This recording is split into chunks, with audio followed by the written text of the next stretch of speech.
पश्चात शतरंज या चेस इस खित्ते यानी सब कॉन्टिनेंट में इजाद हुई थी। ये गेम गुप्ता खानदान की हुकूमत के दौरान सीजर नाम के एक शख्स ने इजाद की थी और इसकी इजाद के साथ एक इंतहाई दिलचस्प दास्तान मुंसलिक है। सीजा शतरंज का खेल लेकर बादशाह के पास हाजिर हुआ तो बादशाह ने खुशी के आलम में सीजा से कहा, मांगो, क्या मांगते हो? सीजा ने एक लम्हे के लिए सोचा और अर्ज किया, हजूर, चावल के चंद दाने। बादशाह ने पूछा, क्या मतलब? सीजा बोला, आप शतरंज के 64 खाने चावलों से भर दें, लेकिन मेरे फार्मूले के मुताबिक। बादशाह ने पूछा, यह फार्मूला क्या है? सीजा बोला, आप पहले दिन पहले खाने में चावल का एक दाना रखकर मुझे दे दीजिए। दूसरे दिन दूसरे खाने में पहले के मुकाबले में दुगने चावल यानी चावल के 2 दाने रख दीजिए। तीसरे दिन तीसरे खाने में दूसरे खाने के मुकाबले में डबल यानी 4 दाने रखते हैं और आप इसी तरह चावलों की तादाद को डबल करते चले जाएं यहां तक कि 64 खाने पूरे हो जाएं। बादशाह ने इस बेवकूफाना मुतालबे पर कहकहा लगाया और यह शर्त कबूल कर ली और यहां से ख्वातीन दुनिया की वो गेम शुरू हुई जिससे आज के दौर में माइक्रोसॉफ्ट जैसी कंपनी ने जन्म लिया। यह बज़ाहिर एक आसान सा काम दिखाई देता है, लेकिन यह दुनिया का मुश्किल तरीन मुअम्मा था और आज 3500 साल गुजरने के बाद भी शतरंज के 64 खानों को चावलों से भरना मुमकिन नहीं। बादशाह ने पहले दिन शतरंज के पहले खाने में चावल का एक दाना रखा और उसे उठाकर सीजा को दे दिया। सीजा चला गया। दूसरे दिन दूसरे खाने में चावल के 2 दाने रख दिए गए। तीसरे दिन तीसरे खाने में चावलों की तादाद 4 हो गई। चौथे रोज 8 चावल हो गए। 5वें दिन इनकी तादाद 16 हो गई। छठे दिन ये 32 हो गए। 7वें दिन ये 64 हो गए। 8वें दिन यानी शतरंज की पहली रो के आखिरी खाने में 128 चावल हो गए। 9वें दिन इनकी तादाद 256 हो गई। 10वें दिन ये 512 हो गए। 11वें दिन इनकी तादाद 1024 हो गई। 12वें दिन ये 2048 हो गए। 13वें दिन इनकी तादाद 4096 हो गई और 14वें दिन ये 8192 हो गए।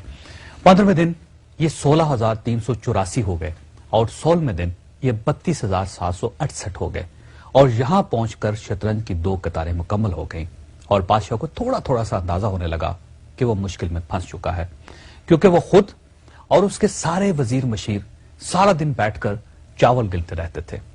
शतरंज की तीसरी कितार के आखिरी खाने तक पहुंचकर चावलों की तादाद 80 लाख तक पहुंच गई और बादशाह को चावलों को मैदान तक लाने और सीजा को ये चावल उठाने के लिए दर्जनों लोगों की जरूरत पड़ गई। किस्सा मुख्तसर, जब शतरंज की चौथी रो यानी 33वां खाना शुरू हुआ तो पूरे मुल्क से चावल खत्म हो गए। बादशाह हैरान रह गया। उसे उसी वक्त रियाजीदान बुलवाए और उनसे पूछा कि शतरंज के 64 खानों के लिए कितने चावल दरकार होंगे और इसके लिए कितने दिन चाहिए। बादशाह के रियाजीदान कई दिनों तक बैठे रहे, लेकिन वो वक्त और चावलों की तादाद का अंदाजा नहीं लगा सके। यह अंदाजा नाज़रीन 3500 साल बाद बिल गेट्स ने लगाया था।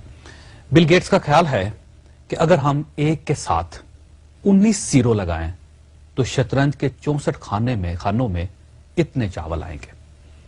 बिल गेट्स का कहना है कि अगर हम एक बोरी में 1 अरब चावल भरें तो हमें चावल पूरे करने के लिए 18 अरब बोरियां दरकार होंगी और इन चावलों को गिनने, शतरंज पर रखने और उठाने के लिए 1.5 अरब साल चाहिए।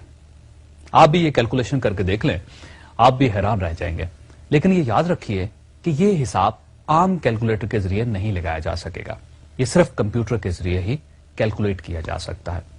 इस इशू को नाज़रीन मैनेजमेंट की जुबान में चेस बोर्ड राइस या second half of the chess board कहा जाता है। अब सवाल यह है कि शतरंज इजाद करने वाले और बादशाह को इस खौफनाक मसले में फंसाने वाले सीजा का क्या बना? यह भी एक दिलचस्प कहानी है, लेकिन यह मैं आपको प्रोग्राम के आखिरी हिस्से में सुनाऊंगा। पश्चात वो दास्तान जो प्रोग्राम के शुरू में अधूरी रह गई थी। बादशाह ने शतरंज के मौजूद सीजा को शतरंज की चौथी रो पर पहुंचकर गिरफ्तार करवा दिया था, क्योंकि बादशाह को शतरंज के हाफ में पहुंचकर चावल पूरे करने के लिए 5.5 दिन लग गए थे। वो अगले खानों की तरफ बढ़ा तो मुल्क से चावल खत्म हो गए, जिससे बादशाह को शदीद ब्लड प्रेशर हुआ और उसने शतरंज बनाने वाले का सर कलम करने का हुक्म दे दिया और यूं शतरंज का मौजूद मारा गया। लेकिन शतरंज की सरदर्दी آج تک قائم ہے۔ شطرنج انڈیا سے ایران پہنچی، وہاں سے بغداد، بغداد سے اسپین اور اسپین سے یورپ چلے گئی اور آج پوری دنیا میں کھیلی جا رہی ہے۔ یہ بھی کہا جاتا ہے کہ سیاست شطرنج ایسی گیم ہے جس میں پیادے سے لے کر بادشاہ تک سارے کردار موجود ہوتے ہیں، بس ایک کردار نہیں ہوتا اور وہ کردار ہے جج۔ جی ہاں، شطرنج میں جج نہیں ہوتا لیکن سیاست میں ہوتا ہے، اور ججز کے بارے میں کہا جاتا ہے کہ یہ اگر مضبوط ہوں تو یہ قلم کی نوک سے بڑے سے بڑا قلعہ اور بڑے سے بڑا تاج اڑا دیتے ہیں، خواہ اقتدار کو کتنی ہی امیونٹی کیوں نہ حاصل ہو۔ اللہ تعالیٰ آپ اور آپ کے اہل خانہ کو انصاف کرنے اور انصاف مانگنے کی توفیق دے۔